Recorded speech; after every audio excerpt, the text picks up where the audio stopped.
exemple que je vais vous citer par rapport au passé, c'est la découverte d'une énergie gratuite. Je sais, Et, on rêve d'une énergie gratuite.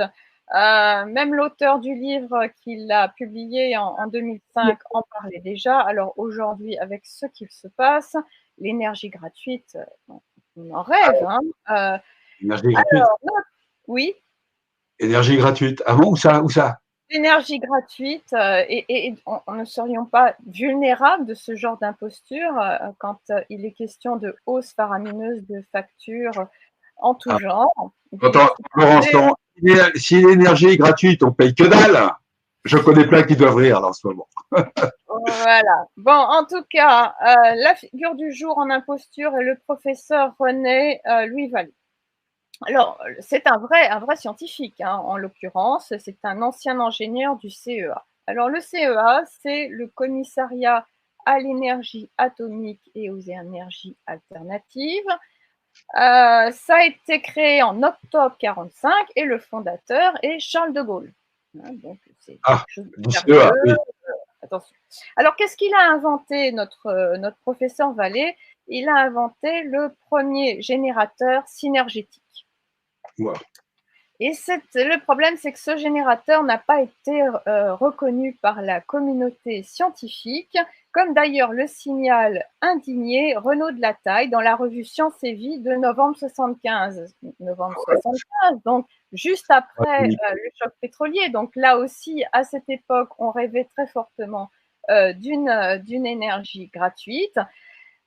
Et pour lui, en plus, ce générateur, cette découverte du professeur Vallée nous aurait permis ce rêve de l'indépendance énergétique. Hein, donc, énergie gratuite et indépendance énergétique.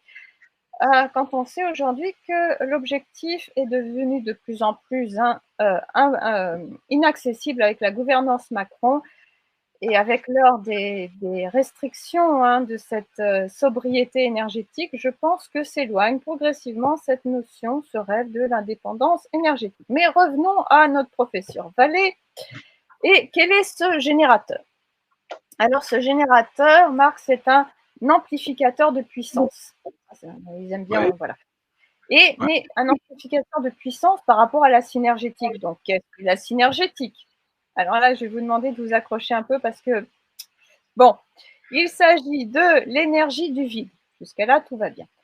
Cette théorie synergétique repose sur l'hypothèse de base, je cite, Oui. que les espaces interatomiques, interstellaires et intergalactiques de l'univers, habituellement considérés comme vides, sont en réalité le siège d'une activité électromagnétique intense et non matérielle à répartition continue et qui résultait de la superposition d'ondes élémentaires distinctes se propageant dans toutes les directions à des vitesses généralement peu différentes entre elles.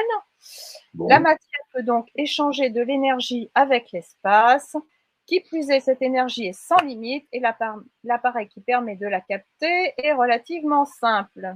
J'ai Ah bien oui. peur d'avoir perdu beaucoup de monde. Alors, vous Ouais. n'avez peut-être pas compris, mais rassurez-vous parce que la communauté scientifique non plus. Ah, ouf. Moi non plus, j'ai rien compris. Et pourtant, je Voilà. suis ingénieur, hein, donc quelque part. Donc, voilà, elle n'a pas compris et elle a accusé ses écrits d'être d'insignifiants tracés. Ah, Pourtant, le professeur Vallée prétend avoir découvert l'origine électromagnétique des phénomènes d'interaction nucléaire liés à ceux de la gravitation. Alors, en clair, le oui, message est simple, en clair. en clair. Oui, en clair. En clair, le vide n'est pas le vide, Marc. Hein, Ah, chers spectateurs, le vide n'est pas le vide, il est rempli d'une énergie inépuisable que l'on peut récupérer facilement avec un dispositif peu coûteux, le rêve, quoi, en fait. Hein. Il ne alors, peut changer que de ne pas exploiter serait un crime économique et écologique. ah, Voilà.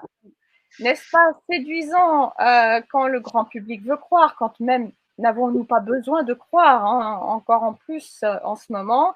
Oui. qu'en science tout est possible, qu'une révolution scientifique est sur le point d'arriver, et ce grâce à un génie méconnu qui, trop en avance sur son temps, plus les médias qui s'en mêlent, avec un sensationnalisme qui va faire croire que ça y est, on est arrivé, nous sommes dans une révolution absolue.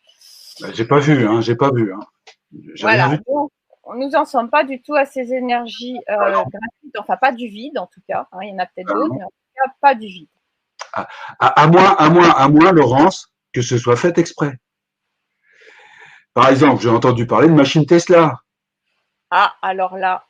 là, Ben, on va pas parler des machines Tesla, mais je sais pas. En tout cas, par rapport à ce générateur-là, ouais, comme il ne marchait pas et que c'était réellement une imposture.